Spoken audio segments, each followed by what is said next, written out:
নমস্কার বন্ধুরা, সাহিত্য সংলাপে আপনাদের সকলকে স্বাগত। আমি সুদেষ্ণা চলে এসেছি আজকে বিশ্বকবি রবীন্দ্রনাথ ঠাকুরের লেখা 1400 সাল কবিতাটি নিয়ে। আজি হতে শতবর্ষ পরে কে তুমি পড়িছ বসি আমার কবিতাখানি কৌতূহল ভরে। আজি হতে শতবর্ষ পরে, আজি নব বসন্তের প্রভাতের আনন্দের লেশ মাত্র ভাগ। আজিকার কোনো ফুল বিহঙ্গের কোনো গান, আজিকার কোনো রক্তরাগ। অনুরাগে সিক্ত করি পারিব না পাঠাইতে তোমাদের করে। আজি হতে শতবর্ষ পরে, তবু তুমি একবার খুলিয়া দক্ষিণ দ্বার বসি বাতায়নে। সুদূর দিগন্তে চাহি কল্পনায় অবগাহী ভেবে দেখো মনে। একদিন শতবর্ষ আগে চঞ্চল পুলক রাশি কোন স্বর্গ হতে ভাসি নিখিলের মর্মে আসি লাগে।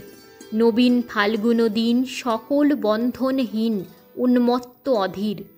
উড়ায়ে চঞ্চল পাখা পুষ্প রেণু গন্ধ মাখা দক্ষিণ সমীর।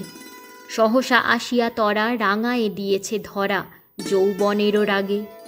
তোমাদের শতবর্ষ আগে সেদিন উতলা প্রাণে হৃদয় মগ্ন গানে কবি এক জাগে। কত কথা পুষ্প প্রায় বিকশি তুলিতে চায় কত অনুরাগে। একদিন শতবর্ষ আগে, আজি হতে শতবর্ষ পরে, এখন করিছে গান সে কোন নূতন কবি তোমাদের ঘরে। আজিকার বসন্তের আনন্দ অভিবাদন পাঠায়ে দিলাম তার করে। আমার বসন্ত গান তোমার বসন্ত দিনে ধ্বনিত হোক ক্ষণোত্তরে। হৃদয় স্পন্দনে তব ভ্রমর গুঞ্জনে নব পল্লব মর্মরে। আজি হতে শতবর্ষ পরে।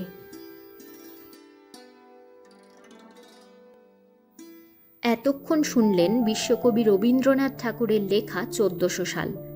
আশা করি আমার কবিতা পাঠ আপনাদের ভালো লেগেছে। এরকম আরও কবিতা ও গল্প শুনতে প্লিজ আমার চ্যানেলটিকে লাইক, শেয়ার ও সাবস্ক্রাইব করুন। আর পাশের বেল আইকনটিতে ক্লিক করে দিন, যাতে আমি যখনই কোনো নতুন গল্প বা কবিতা নিয়ে আসবো তার নোটিফিকেশানটি পৌঁছে যায় আপনার কাছে।